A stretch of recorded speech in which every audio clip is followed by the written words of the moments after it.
카메라 내놓고 투자 포기한 유튜버들 제발 사주세요. 야, 카메라 비싸요.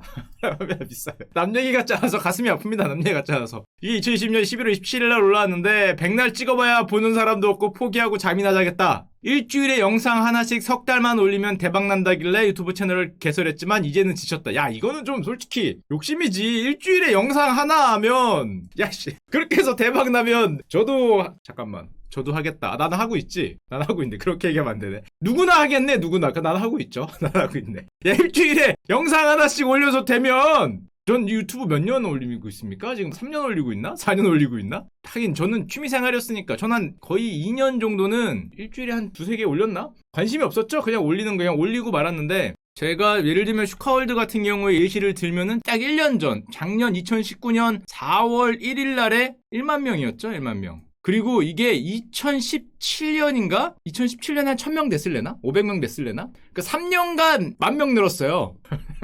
이게 그래요, 이게 참 뭐해. 2017년인가 18년에 뭐 개인 방송은 더 오래 전부터 하고 있었는데 그전에는 그냥 방송하고 영상을 따로 안 올렸으니까 아예 영상을 안 올린 시기는 더 길었고 영상을 올려달라길래 그 당시에 저한테는 최신 어떤 그런 사이트였던 유튜브에 영상을 올린 게 17년인가 18년인가 그런데 이때부터 3년간 10,000명 늘었어요. 10,000명. 4,000명인가 5,000명을 한 2년 했어요.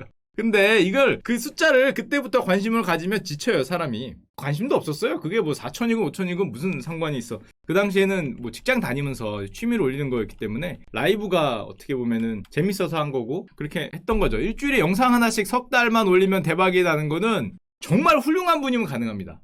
일주일에 영상 하나씩 석 달이면은 거의 백종원 선생님 정도면 가능하죠. 백종원 선생님은 이거 일주일에 영상 하나씩 3번만 올리면이고 그 연예인급 아니면은 이제 석 달에 저게 대박이 나기 힘들어요. 굉장히 긴 시간이 필요합니다. 생각보다. 근데 그 전에 좀 지치죠. 많이 지쳐서 이거를 취미로 안 하고 돈을 벌겠다고 하면은 굉장히 쉽지 않아요. 그래서 그만둔다고 말씀들을 많이 하시는데 제가 아는 숫자하고 다르더라고요. 국내 유튜브 채널 이거 옛날 자료 같아. 이렇게 적지 않은데 100만 명 이상이 제가 알기에 1000개가 넘거든요. 잘못 봤나? 잘못 봤나? 근데 왜 300으로 나오지? 기업은 뺐을 수도 있지. 굉장히 많아요. 100만 이상이. 아마 제가 알기로 1000개가 넘는다고 알고 있는데 지금 300개로 나왔는데 그러면서 요 통계 사이트에서 하는 말이 굉장히 경쟁이 치열하다. 하지 마라. 이제 주로 이런 뉴스였거든요. 예를 들면은 국내 유튜브 채널 55,847개 중에 월 700만 원 이상의 고소득을 올리는 채널이 3,829개다. 6.8%에 그치는 수준이다. 자, 월 700만 원 이상 6.8% 확률이면 해야지. 야, 이러면 해야지. 야, 이거 좋은데? 장난 아닌데? 야, 월 700만 원씩이면 이거 1년 만에도 8,400만 원이잖아요. 이거 야, 6.8%면 엄청 고확률이네. 제 생각보다. 1% 이하면은 모르겠는데 6.8이면 높지 않아? 확률 좋은데? 야, 공무원 시험이 요즘에 지난번에 보여드렸지만 40대 1이라며. 40대 1이면 몇이에요 이게? 허수 빼고 20대 1로 잡아도 몇입니까? 5%잖아요. 공무원보다 높네. 야, 이거 그렇기 때문에 6.8%면은 야, 할만한데. 생각보다 높은데. 이렇게 많이 안 될 것 같은데. 죽는 채널들이 많아서 숫자가 그럴 것 같긴 한데 여러분들 만약에 유튜브에 관심 있으시면 제가 그동안 유튜브 좀 오래 하면서 그래도 몇 년 하면서 느꼈던 거는 딱 하나 있습니다. 제가 이번에 유튜브 관계자님들한테서 배운 게 있어요. 옛날에는 그런 생각을 했습니다. 옛날에뿐만 아니지 모든 사람들이 이런 생각 많이 하죠. 유튜브 흔히 하는 사람들이 가만히 있으면은 뒤로 가는 런닝머신이다 이런 표현 되게 많이 쓰거든요.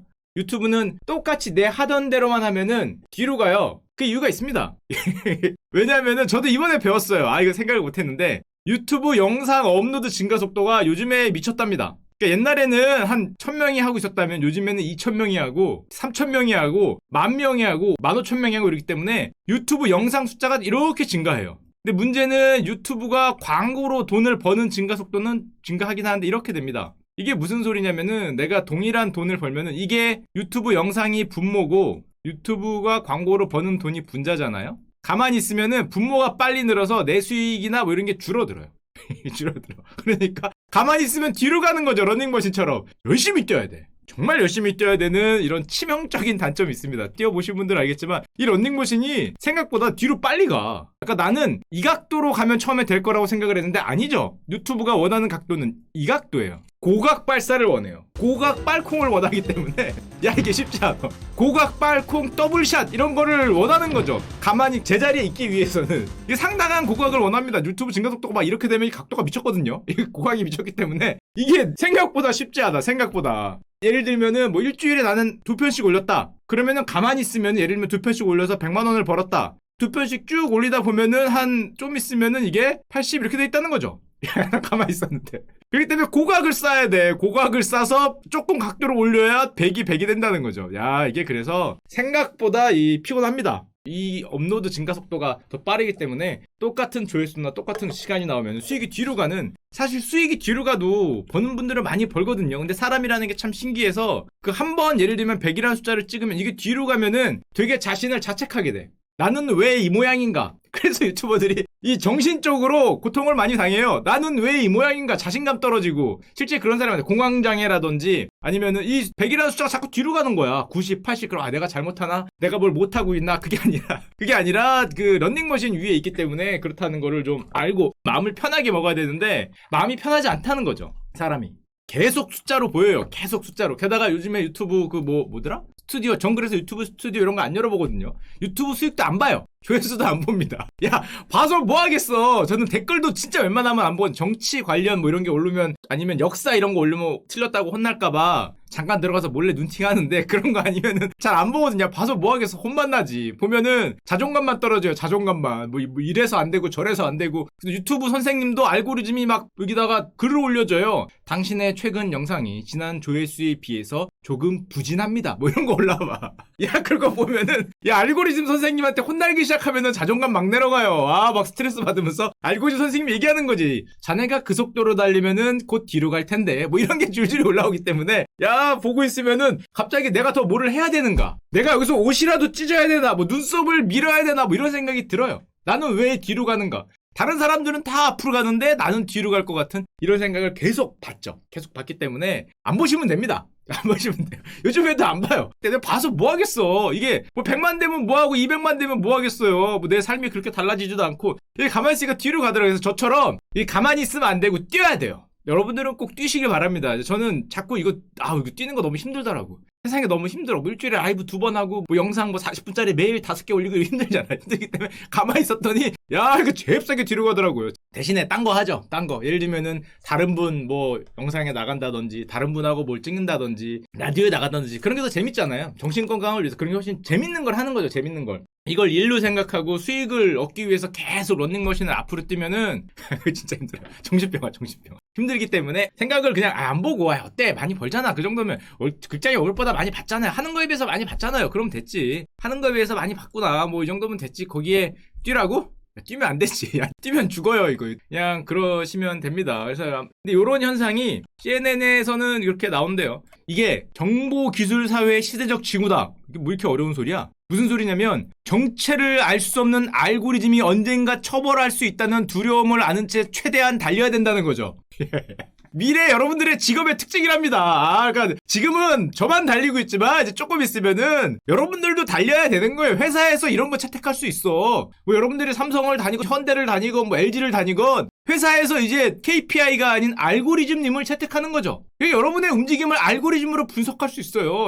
왜 분석 못해? 여러분들이 컴퓨터에서 접속한 기록과 어디에서 얼마를 머물렀나, 얘는 커피를 몇 번 마셨지? 뭐 몇 시에 출근해서 몇 시에 퇴근했지를 알고리즘님이 분석하기 시작하면은 여러분들도 달려야 됩니다. 그럴 수 있습니다.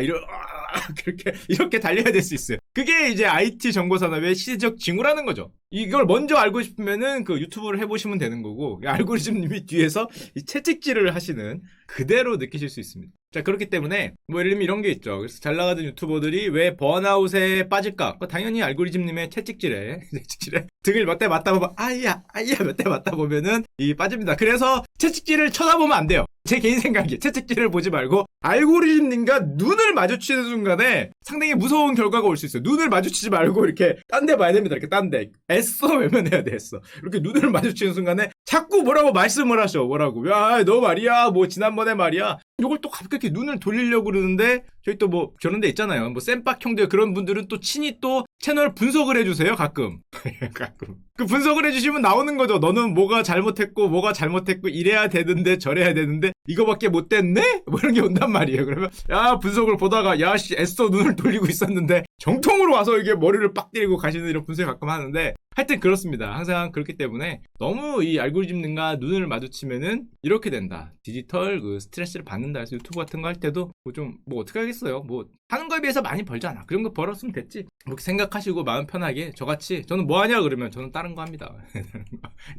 다른 거 해야지. 알고리즘님이 나를 찾지 못하는 다른 이 세계에 몸을 갖다 놔둬야 돼. 다른 세계. 뭐 다른 분 채널 그럼 뭐 그분의 알고리즘이니까 다른 분 채널에 간다든지 뭐 다른 거 한다든지 게임을 한다. 요즘에 그 어둠 땅 나왔더라고요. 12회까지 키웠는데 벌써 뭐 지치고 있긴 하지만 뭐 그런 걸 한다든지 열심히 다른 거를 해야 여러분들이 아마 버티실 수 있는 겁니다. 자, 또 나왔죠. 언제나 슈카월드를 빛내는 그 주제 출생아 수 여러분들이 매번 해내기 때문에 놀랍지 않아요. 이제 뭐 표정 관리가 됩니다. 69,000명 0.84 역대 최소 당연하겠죠. 역대 최소가 아니면은 제가 놀랄 준비가 돼 있습니다. 웬일이지? 야, 니들이 도대체 뭘 했길래 이럴 생각이 있는데 역대 최소는 항상 깨지기 때문에 뭐 별로 놀라지 않아요. 뭐 분기별 출생아 수가 6만 명대로 후퇴한 것은 3분기 기준으로는 처음이다. 당연히 처음이겠죠. 당연히 처음이겠지. 뭘 해도 당연히 뭐 처음 뭐 지난해 같은 기간에 비해서 8.8% 줄었다. 좀 놀라운 숫자긴 한데 뭐 그래도 뭐 저 정도 안 놀래지. 한 20% 돼야 놀래지. 8.8로는 뭐 좀 줄었네. 뭐 요만큼 줄은 거니까 뭐 맨날 주는 건데 뭐 별게 있나 뭐 이렇게 생각을 합니다. 다만 여러분들이 잠깐 제가 여기서 출생아 수를 얘기하다 보니까 오해하고 계신 게 있더라고요. 뭐를 오해하고 계시냐? 저렇게 우리나라가 저출 요즘엔 산이 아니라 생이라고 한다며. 그렇게 중요하지 않으니까 저출생으로 빠진 게 아주 옛날 일이라고 생각하는데 아닙니다. 이거 우리나라죠. 우리나라 출생률 그래프인데 저출산으로 빠진 게 요때죠. 물론 1.5 아래면은 뭐 이때긴 하지만 다 저출산이긴 하지만 최근에 충격적인 감소는 5년 됐어요. 여기는 보시면 알겠지만 여기 횡보입니다. 2000년에서 15년도까지는 비교 횡보예요. 근데 최근 5년 사이에 5년 사이에 뭘 했길래 여러분들 왜 그러는지 모르겠는데 44만 45만 된 게 30만으로 빠졌어요. 지금 0.92도 옛날이죠. 이제 여기 예상하고 있습니다. 0.88이나 0.84 예상하고 있죠. 여기 예상하고 있기 때문에 이게 주기적으로 옵니다. 오다가 한 번 내리고 오다가 한 번 내리고 오다가 한 번 내리는 건데 여기 한 번 내렸던 때가 언제냐면은 95년에서 05년 사이. 요때 한 번 충격적인 감소가 있었어요. 요때가 보통 3인이나 4인이 우리나라 가구의 평균치였을 때 그때가 요때인데 요때 이후로는 15년 또 기었는데 최근 5년 사이에 굉장히 충격적으로 감소라는 거고 그게 사실 우리는 저출산에 뭐 그걸 많이 느끼고 있다. 많이 느끼긴 뭘 느껴. 아직은 못 느끼죠. 여기 5년 됐기 때문에 아직은 못 느껴요. 저출산이 우리나라한테 어떤 충격을 올지 당연히 못 느끼죠. 5년 됐는데 0세에서 5세 애가 얼마나 줄었는지는 지금 아무 의미가 없죠. 근데 이게 한 10에서 15년 있으면 얘네들이 한 20살쯤 되면 이제 느낄 겁니다.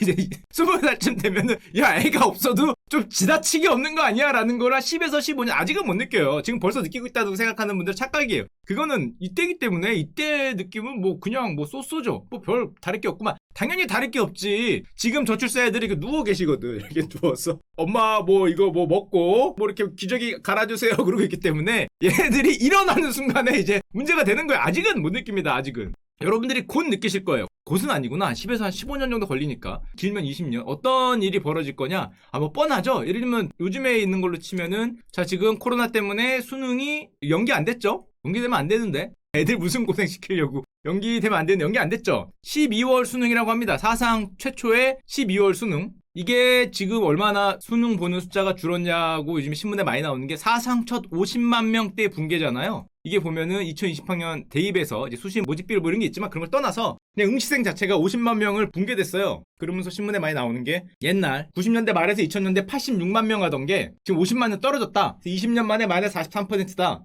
자, 여기 신문기사로 많이 나오는데 지금 여러분들 아까 전에 저출생률 그래프를 보신 분들은 아시겠죠 이제? 뭘 아시냐? 요거는 그 애들 장난이죠. 애들 장난. 이거는 2000년대 태어난 애들의 숫자잖아요. 아까 전에 보셨죠? 그때 약간 줄다가 이렇게 됐다가 이거기 때문에 지금 요 충격은 여기에요. 과거 이 충격이 지금 오는 거죠. 드라마틱한 이 충격은 아직 안 왔죠. 자, 1차 웨이브입니다. 2차 웨이브가 아직 남은 거예요. 우리는 이 보스를 1차만 잡고 끝나는 게 아니거든. 2차가 있어, 2차가. 광폭화 타이밍이 있습니다, 광폭화. 곧 열릴 예정이에요. 여기 예정이 돼 있어요, 이미. 이미 돌아올 수 없어. 뭐 지금 뭐 없는 애를 만들 수는 없으니까. 이미 돌아올 수 없는 광폭화가 정확히 20초 뒤에 예상이 돼 있어요. 15초인지 20초인지 모르겠는데. 자, 그거를 조금 더 보여드리면 아까 그 표를 다시 가서 보죠. 지금 주는 거는 지금 20살짜리 애들이 보는 거잖아요. 19살, 20살이니까. 지금 주는 거는 여기죠. 여기 애들, 요거 준 거. 요거 준 애들이 수능에 줄었다는 거고, 이게 오죠?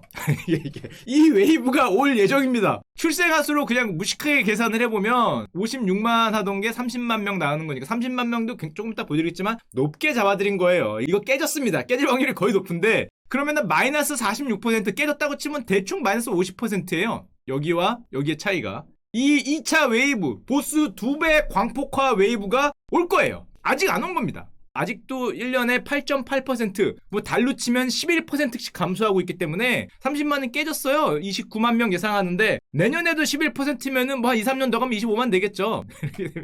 야, 그러면은 보스 2배 광폭화 웨이브 약 15년에서 20년 뒤에 우리는 충격적인 보스의 현란한 무빙을 볼 예정입니다. 지금 뭐 무식한 계산으로는 그냥 한 26만인데 이거보다 더 아래로 25만 명이거나 20만 명 초반대 그러면 이거 86만 보던 거하고 몇 분의 4분의 1 토막 3분의 1에서 4분의 1 토막 나는 거죠. 그 토막을 곧 보실 겁니다. 곧. 아직은 안 봤어요. 아직은 우리는 지금 맨날 제가 저출생부 애 적게 나서 문제가 있다라고 맨날 얘기하니까 지금 우리의 느끼는 그 감정을 얘기하는데 그게 아니라 안 온 거죠. 올 겁니다. 자, 오는 그날 2040년 방송 주제 미리 공지 드릴게요. 2040년 수능 전에 11월 말이 되겠죠. 11월 말에서 12월 초 방송 주제가 2040년 우리는 왜 이 모양인가? 이거에 대한 주제를 할 예정입니다. 미리 공지 드렸어요. 아마 8시 한 반 정도에 시작하지 않을까? 뭐 그렇게 생각이 되는데 우리는 왜 요따군가 뭐 그거 주제로 할 예정입니다. 물론 그때는 알고 보니까 거기가 바닥이고 세상에 요즘에 애를 3명씩 낳아요. 얘들아 그만 낳자. 둘만 낳아 잘 키우자 뭐 이런 얘기를 하게 되기를 간절히 기원 드립니다. 둘만 낳아 잘 키우자.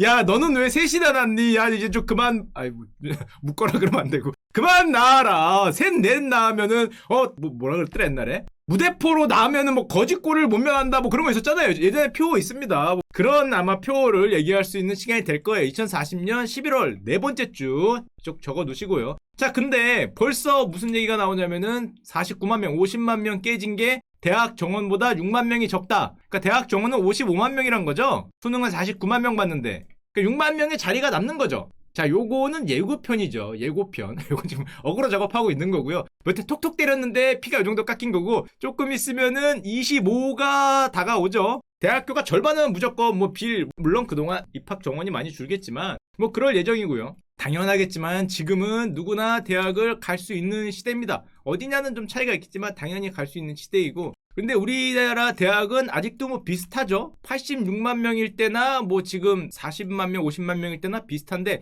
26만 명일 때도 비슷할까? 그냥 모르겠어요. 뭐 어떻게 될지 모르겠는데 이게 대학교 2학년 때까지는 솔직히 이게 이런 거에 의해서 자신을 이렇게 같이 평가하는 게 옵니다. 어쩔 수 없어요. 대학교 2학년 때까지는 혈기왕성할 때. 근데 그 이후로는 저거 말고 딴 데 아마 좀 신경을 쓰시는 게 굉장히 좀 좋지 않을까 생각을 하고 지금은 서울 경기가 12.5만 명. 그러니까 앞으로 25만이라 그러면 서울 경기에서만 지금 남은 수능 본 사람의 절반을 흡수할 수 있을 정도로 문제가 생기겠죠. 그럼 어떤 일이 생길까? 물론 상상을 해봐야겠죠. 저 충격이 오면은 진짜 15년, 20년 뒤에 지금의 이 드라마틱한 출산율 감소의 충격이 뭐가 올까는 아마 상상을 좀 해봐야 될 텐데 예를 들면 이런 거 있어요. 일본 같은 경우에 요즘 취업률 물론 얘는 이 숫자가 좀 사기이기 때문에 너무 이 숫자를 보시면 안 되고 취업률이 엄청 좋죠. 얼마나 좋냐면은 취업이 너무 잘 되니까 공무원 지원이 줄어들고 있다.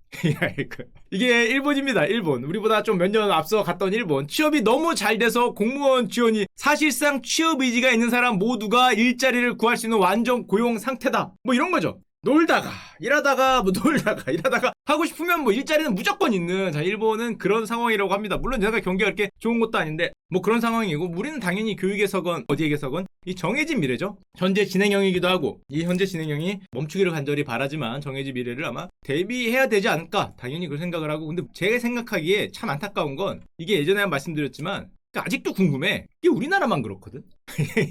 이게 과거에는 그래 90년대에서 2000년대 초반까지는 전 세계가 그랬으니까 그런데 요즘엔 이거 뭐야 이게 이게 최근 5년은 이거 우리나라만 이래요. 물론 이쪽은 이제 저것도 받지만은 이민 같은 걸 받고 그런 영향이 약간 있지만 이민 안 받는 나라들도 보면은 우리나라만 0.986이 옛날 거죠. 0.84 지금 얘기를 하고 있으니까 이게 우리나라만의 문제라면은 최근 5년에 도대체 뭐가 우리를 이렇게 힘들게 했나라는 거를 누군가는 좀 생각을 하고 거기에 대한 뭔가를 해야 되지 않을까라고 생각을 하는데 아무도 안 생각하려고 개인적으로 그냥 하던 대로 하는 듯한 느낌이 들고 있어요.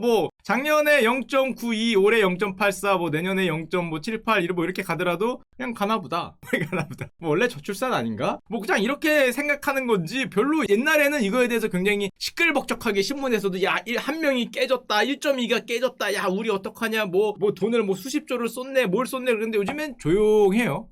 조용해. 그런갑다. 이것보다 뭐 삼성전자가 7만 원이 됐어요. 이게 더 많이 뜨잖아요. 내 집이 2억이 올랐어요. 뭐 이게 일면이고, 뭐 쟤네하고 뭐 사겨요. 뭐 그건 언제나 1등이었구나. 하여튼 뭐 그런 게 일면이고, 뭐 이거는 뭐 찾아야 돼. 되게 당연시하게 뭐 그냥 넘어가는 그런 분위기여서 아마 10년, 15년 뒤에 어떤 상황이 될지 상당히 뭐 이런 거죠. 그래서 이 저출산 고령화사의 부위원장님이 계십니다. 최근 5년에 불어닥친 우리나라만의 문제는 무엇인가에 대한 답을 알기 위해서 부위원장님의 좀 최근에 인터뷰를 봤는데 격차와 경쟁, 그다음에 취업이 어려운 직종의 뭐 해결 없이는 저출산 문제 해결이 어렵다. 뭐 대기업과 공공부문의 정규직, 나머지 일자리 사이 격차가 너무 난다. 뭐 이런 건 다 좋고 당연하게 맞는 말씀이신데 이건 우리나라만의 문제는 개인적으로 우리나라 이게 더 심했나? 다른 나라보다. 왜 우리나라는 보통 1에서 멈추던데 거기서 한 번 더 빠지는지에 대해서 좀 생각해 볼 필요가 있지 않나. 물론 뭐 우리 부위원장님은 많은 얘기를 하셨어요. 제가 짧게 갖고 와서 그렇고 뭐 양성평등이라든지 직장 내 남녀 격차, 워킹맘을 좀 배려한다든지 다 맞는 말이죠. 뭐 경제활동 유도책, 뭐 보육시설 확충 맞는 얘기를 하셨는데 우리나라만의 5년의 충격적인 감소 현상 이거에 대해서는 진짜 좀 진지하게 생각을 하고 뭔가를 좀 해야 되지 않을까란 많은 생각을 합니다. 개인적으로는 이 생각도 많이 해요. 여러분들 많이 하는 거 2020년 국가인권위원회 설문조사에서 나온 건데 우리 사회 차별이 심각하다 안 심각하다 설문조사입니다. 인권위원회에서 한 거죠. 82%가 뭐 심각하다 그러는데 뭐가 가장 심각한 차별이냐? 우리나라에서 1번, 2번, 3번, 4번, 5번 쫙 하니까 1등이 성별이에요. 우리나라에서 가장 심각한 차별로 국민들이 느끼는 게 성별이란 거죠. 40.1%. 학력, 학벌 이거보다 훨씬 높습니다. 장애보다 높아요. 빈부격차, 어떻게 빈부격차보다 높지? 외모하고 비교가 안 되죠. 출신국도 비교가 안 됩니다. 이런 것보다 훨씬 높아요. 마음을 우리가 느끼고 있는 거는. 성별에 대한 차별. 이걸 굉장히 많이 느끼고 있는 건데 이게 2020년 거잖아요. 2003년에는 제가 10년 전 걸 못 찾아봐서 20년 전 걸 갖고 17년 전 걸 갖고 오면은 17년 전에는 뭐라고 생각했냐면은 일반 국민의 1위가 장애였어요. 그 다음에 옛날에는 옛날이니까 학력, 학벌, 대학교 가고 못 가고 이런 분들 많았잖아요. 그렇게 옛날도 아닌데 하여튼 뭐 학력, 학벌, 장애인, 전과 뭐 이런 게 나왔거든요. 남녀 차별은 11.4%로 가장 뒤였는데 지금 아까 보였지만 40%가 나왔으니까 17년 만에 이 성별에 대한 어떤 이슈가 굉장히 강해지고 있다. 이렇게 봐야 되지 않나 생각하고 옛날에 한번 말씀드린 거니까 요즘에는 이게 오히려 또 혐오, 남녀 갈등 차별을 넘어서 차별이 뭐 있어서 그런지 몰라도 저는 이걸 잘 모르니까 남녀 갈등으로까지 가면서 서로 뭐 물어뜯고 욕하기 바쁘기 때문에 자, 이 얘기 더 하면 혼나기 때문에 하여튼 서로 싸우잖아요. 왜 싸우는지 모르겠지만 서로 뭐 쟤는 쟤고 나는 나고 야 둘이 이렇게 사랑을 해야 뭐 애가 출생인데 서로 박 터지게 싸우니까 이거 잘 될 리가 있나 뭐 이런 생각을 잠깐 들기도 합니다. 인형 갈등을 넘었죠. 옛날에 보여드렸지만은 인형 갈등 따위는 이미 좌우 갈등 이거는 남녀 갈등에 되면은 애들 장난이지. 빅데이터 보면 남녀 갈등 얘기가 70%고 인형 갈등은 15%입니다. 이거 애들 장난이죠. 인형 갈등은 그냥 뭐 그런 거지. 뭐 귀여운 갈등이라고 할 수 있고 우리 사회의 담론이라 그러죠. 우리 사회를 장악하고 있는 담론은 누가 보더라도 지금 남녀 갈등이 70%다. 진짜 좀 완화돼야 되지 않을까라는 생각은 개인적으로 합니다. 자, 더 얘기하면 혼날 테니까 다른 얘기를 한다면 또 여러분들이 오해하고 있는 게 하나 있어요. 출생률은 감소해도 가구는 늘어난다. 이거 여러분들 잠깐 오해하시더라고요. 출생률이 감소해서 우리나라 가구가 줄어들지 않죠. 지금 가구가 늘어나고 있습니다. 증가분은 대부분 당연히 1, 2인 가구, 고령 가구인데 꽤 가파르게 늘어나고 있어요. 특히 50대, 60대, 70대 가구가 곧 얼마 안 있어서 전체 가구의 이게 몇 %입니까? 거의 70% 정도 되겠네. 60에서 70% 정도 되겠죠? 이거를 차지할 날이 얼마 안 남았어요. 이거 얼마 안 남았어. 1, 2인가 고령 가구가 늘고 있습니다. 그래서 우리나라 가구 수는 기본적으로 늘고 있고 옛날에도 말했지만 이제는 전체 가구의 30%가 당연히 1인 가구고 조금 있으면은 40%로 향하고 있습니다. 거의 뭐 절반 퉁이 아니면 3분의 1 퉁 이상이 1인 가구라고 보시면 되고 매년 15만 건이 증가하고 있다니까 1인 가구는 이젠 특별한 일이 아니죠. 특별한 일이라 생각하는 것도 옛날 생각이죠. 이제는 하나의 삶의 방식이 됐다. 이런 1인 가구한테 물어봤어요. 혹시 결혼을 해서 2인 가구가 되실 생각이 있니? 물어봤더니 없대요. 없는 게 늘어나고 있습니다. 언젠가 할 예정이 1년 만이에요. 불과 1년 만에 확 늘어나고 있기 때문에 이거 뭐 1인 가구가 대세인 거는 뭐 확실한 것 같다. 그럼 여러분들이 혹시 뭐 창업이나 취업 같은 거 할 때 아니면 주식을 살 때 고려하시라고 보면 1인 가구들이 생활할 때 뭐가 어렵냐? 남성, 여성 공의 식사 식사 먹을 거 그래서 배달 주문 많이 하죠. 근데 남자는 청소 좀 이렇게 좀 쓰세요. 이렇게 좀 쓰세요. 이렇게 쓰는 게 귀찮긴 해. 남자 입장에서는 방 청소 정말 죄송한 표현이지만 더럽게 안 하죠. 제가 살아봐서 알아요. 야, 세상에 살다 보면은 바닥에 머리카락이 왜 이렇게 많이 깔려 있는지 이해하기 힘든데, 그 먼지가 이렇게 쌓이면은 이렇게 바람을 불면은 먼지가 이렇게 공처럼 굴러가는 거 보셨습니까? 먼지가 그 옛날에 봤는데 스노우볼처럼 먼지가 굴러가면서 요만했던 게 바람 불면 저희 가서 이만해져요. 와, 신기하다. 막 옛날에 이런 거 보고 그랬는데 미친 짓이에요. 절대 하지 마세요. 후 불면은 먼지가 굴러가면서 커지는 거를 볼 수 있습니다. 남자 혼자 자취를 해보면. 과거에 뭐 그런 거 보고 그랬는데 남자는 청소해서 조금 그 어려움을 많이 느끼고, 여성 같은 경우는 주거수리. 야, 주거수리가 1등이야. 집을 수리하거나 이런 집을 좀 안전한 데를 원할 테니까 집을 구하는 게 스트레스 1이라는 거죠. 남자는 보세요. 주거 수리 따위는 관심사에 없어. 꼴등이야, 꼴등. 여성은 주거 수리가 1등인데 어떻게 남성은 꼴등이니? 집 수리 따위 안 하죠. 바람이 불어 비가 들이닥쳐도 잘 수리를 안 해. 대충 막지 테이프로 이렇게. 야, 그거 누가 불러서 수리하고 잘 안 해요. 불이 좀 깜빡깜빡 거리면은 뭐 깜빡깜빡 거리나 보다 등 좀 갈고 아니면 끄고 살지. 어차피 컴퓨터 모니터만 켜주면 되는데. 뭐 이런 생각을 하기 때문에 정말 얼어 죽을 정도로 춥거나 더워서 못 살겠으면 보통 우통 벗고 살죠. 이 부채치면서. 그렇기 때문에 주거 수리는 어떻게 이렇게 관심사에서 없니? 꼴찌예요, 꼴찌. 근데 여성은 쾌적한 주거를 중요시한다는 거죠. 1등입니다, 1등. 이게 1등. 정말 그 남녀의 차이를 극한으로 보여주는 곳이 아닌가, 주거 수리. 저도 자취 생활을 그렇게 오래 했는데 생각해보니까 주거 수리를 한 적이 없는 것 같아. 도대체 뭘 수리해야 되지? 아니, 잠깐만, 생각해보니 그러네? 뭘 수리해, 여기? 수리할 게 뭐가 있어, 집에서 혼자 사는데? 컴퓨터는 수리해야지. 야, 컴퓨터는 수리해야지. 그거는 고장 나면은 제 몸보다 먼저 수리해요. 어디 삐고 다친 거는 안 가도 컴퓨터는 가장 먼저 수리하니까 그거 빼고 컴퓨터 말고 수도? 물은 나오잖아. 물 나오면 됐지. 야, 뭐가 더 필요해? 벽지 곰팡이? 그거 가리면 돼요, 이렇게. 곰팡이. 가리면 되지, 뭐, 곰팡이가 걸어 나와서 나를 때리는 거 아니잖아. 대충 이렇게 가리고, 뭐, 풀로 뭐 붙이고 하면 되지, 뭐. 하여튼, 뭘 수리해야 될지 모르겠지만은, 바퀴벌레는 우리의 친구지. 잡으면 되지. 이렇게 종이로 탁 치면 뭐, 잡으면 되기 때문에, 뭐, 그런 거는, 뭐, 남자들은 이거 없는데, 여자들은 이런 거에 관심이 1등입니다, 1등. 식사보다 많아요. 뭐, 이건 좀 놀랍다는 생각이 들고. 그리고 1인 가구에 사는 분들은, 그럼 혹시라도, 우리가 아파트에 사는 거 말고 다른 데 사는 게 관심이 있냐라고 물어봤더니, 1인 가구의 주택 구입 의향 유형을 보면은, 1인 가구일지라도 아파트를 희망한다가 67%. 야, 대단하죠. 1인 가구일지라도 아파트를 우리나라 국민들이 선호하는 거는 확실한 것 같아요. 1인 가구에 아파트에 살려면은 돈이 굉장히 많이 들 것 같은데. 하여튼 그렇습니다. 67%니까 확실히 국민들을 위한 어떤 주거 대책을 하려면 아파트 유지에 뭐가 우리나라에서 아니면 저 의식이 좀 뭔가 바뀌지 않으면은 아파트 유지의 정책이 정말 중요하구나라는 거를 이제 알게 되고요.